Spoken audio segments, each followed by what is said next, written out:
Hi there, and welcome to this short video looking at the different chart types in more detail.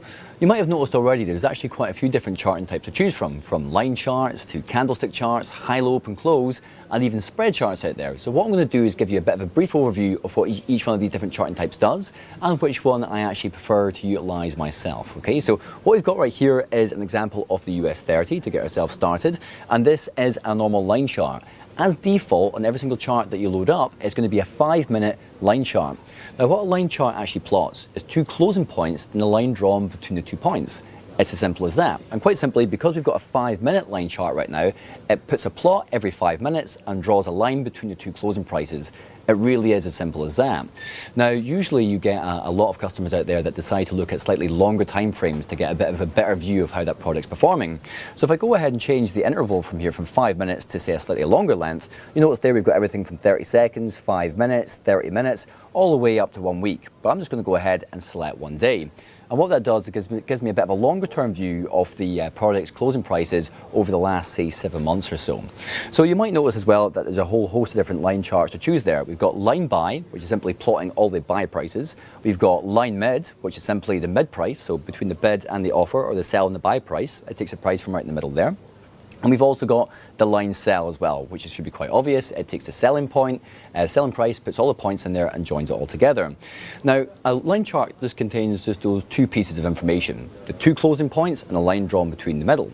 However, the candlestick charts, which we're going to be looking at next, contains a little bit more exciting information. It gives you 4 pieces of information. It gives you the high, the low, the open, and the close. So right there, you're getting a lot more information at your fingertips, and it allows you to more accurately identify potential support and resistance levels.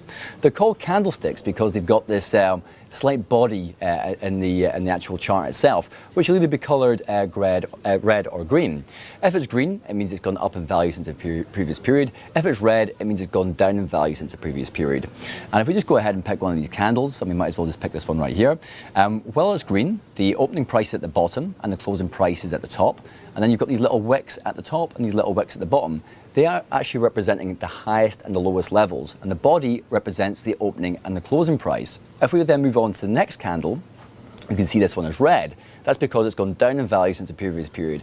If it's red, it means that the opening price is at the top and the closing price is at the bottom. Once again, we've got these little wicks at the top and the little wicks at the bottom that represent the highest and the lowest levels, and it keeps on moving on. So let's move on to the next one. Once again, we've got your opening price at the top, closing price at the bottom, highest and lowest levels. And because this is currently a daily candlestick, it's actually encompassing the entire range of all the price points over that time.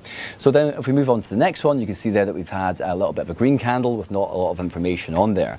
So it gives you a bit of an idea of the kind of volatility of a particular product, how much the price has gone up or down, and it really allows you to identify those support and resistance levels by utilizing the wicks that little bit clearer. On a normal line chart, you would never be able to identify what the relative lows or the highs were of a particular time period. But with candlesticks, it's very, very easy.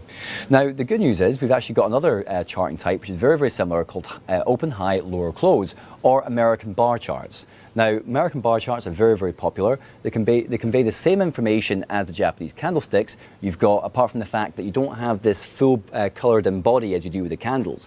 I personally prefer the Japanese candlesticks. I think they're slightly easier to get to grips with, and they give you a bit of a faster, clearer picture of the particular volatility. But what you can see there, they represent the same things. You've got green and red bars.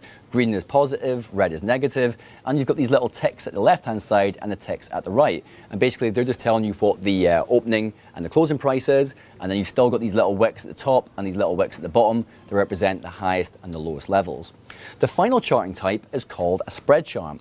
And what a spread chart represents is you've got 2 line charts, one representing the selling price and one represent the buying price. And if we just pick a slightly shorter time frame, such as 1 minute, you'll be able to see the spread charts in more detail. And as you can see there, you've got your sell line chart there and your buy line chart at the very, very top. And you've got this grayed out area there, which is the actual spread itself. With something like the US 30, the spread is an actual fixed value. So it should be quite consistent throughout that point. Why are spread charts important? Well, during major news announcements and data releases, typically spreads can widen quite a lot during those times as there's a lot of volatility in the market.